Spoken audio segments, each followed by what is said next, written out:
Hey, don't scroll.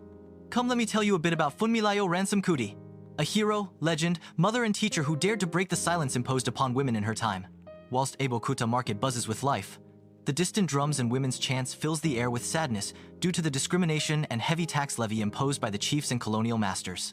Funmilayo, an organizer, a revolutionary. She demanded freedom, dignity, and justice long before Nigeria's independence. In her home, Funmilayo's typewriter fills the room with a steady rhythm. Funmilayo pauses, her gaze intense as she organizes handwritten notes among the stacks of papers. Funmilayo Ransome-Kuti founded the Abeokuta Women's Union in 1940, mobilizing tens of thousands of women to fight injustice and inequality to women. They fought against unjust colonial taxes and the oppression of local chiefs.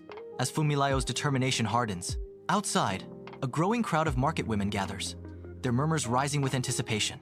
The women stand ready to march, their collective energy building. A wave of women floods the streets of Abeokuta, their unified voices echoing in protest against the colonial powers. At the vanguard, Funmilayo, a beacon of strength, leads the charge with unwavering resolve.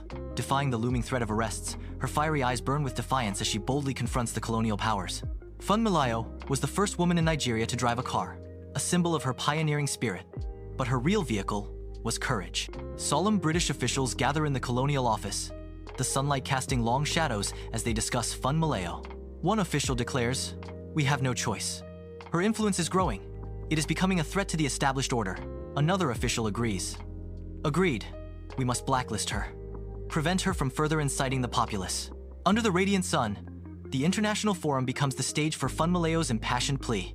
Her voice, amplified, cuts through the air, a clarion call for Pan-African feminism. With every emphatic gesture, Funmilayo embodies strength, a defiant beacon against colonial oppression. The crowd listens, spellbound, as Funmilayo champions the voiceless and oppressed.